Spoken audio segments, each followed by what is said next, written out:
So let me begin today by saying thank you to all of you. You are courageous leaders, and you are American patriots. And so I'm very pleased to welcome you, and for many of you, welcome you back to the White House to have yet another very important conversation, and this time about one of the most important pillars of our democracy, which is about the fundamental right to vote. And when we look at what has happened in Texas, we look at what's happening around the country, I think it's important to remember we talk about the right to vote. And the right to vote is a given. All citizens have the right to vote constitutionally. It is their right. What we are seeing are examples of an attempt to interfere with that right, an attempt to marginalize and take from people a right that has already been given. We are not asking for the bestowal of a right. We are talking about the preservation of a right. That is the right of citizenship. And it's that fundamental. It is that fundamental. And so when I look at that, and the fact that Americans are at risk of losing their access to their right, they still have the right, but losing access to that right, we know we have a great challenge in front of us, and therefore a fight, which is to fight for every American's right, meaningful right to vote.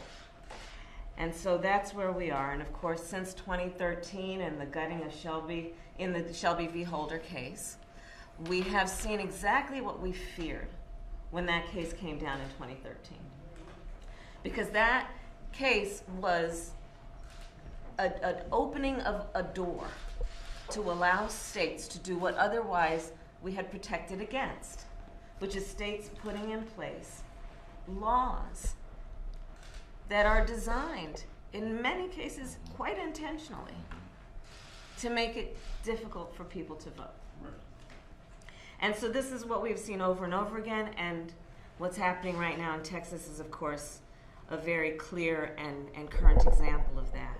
So to the point of what we must do collectively to ensure that every American retains their right to vote, our administration, President Biden and myself and our administration are here to make very clear that we will do everything in our power as an administration to lift up the voices of those who seek to preserve the right of the people to vote.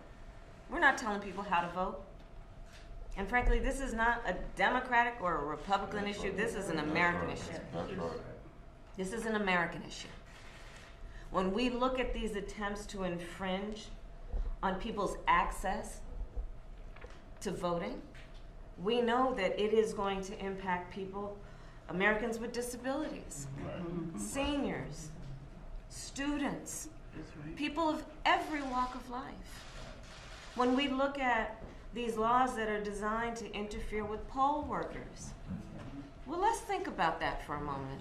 I have voted and visited with these wonderful American volunteers who are the poll workers. When I've gone to vote at the local elementary school, when I've gone to vote at the local church, this is who we're talking about, and interfering with them. And what they are doing is part of their civic duty. These are some of the issues that are at play. And so I welcome you. I welcome you on behalf of the President and myself. As you know, he's in Europe right now. But we wanted to greet you here in the Roosevelt Room as an extension of the importance of the work you are doing, not only on behalf of the people of Texas, but the people of our country and our nation as a whole. And while we will meet, we will also talk about the administration's absolute commitment to seeing Congress, the United States Congress, pass the John Lewis Voting Rights Act, and to pass the For the People Act, to again put back in place the protections that existed before, and to ensure as we go forward that as there are new attacks on the access to the polls and voting, that we head them off in a way that ensures, again, that the people retain their right to vote however they choose, That's right. but unimpeded. Yeah. Mhm. So with that, I want to thank all of you, and we will talk about Senate Bill 7 and how it clearly has been written in a way that will make it difficult for people, and what you all are doing as courageous leaders. Again, speak up for the people, and that is what you are doing. So thank you all, and I look forward to our discussion, and let us begin. Let us begin. So thank you. Thanks, guys.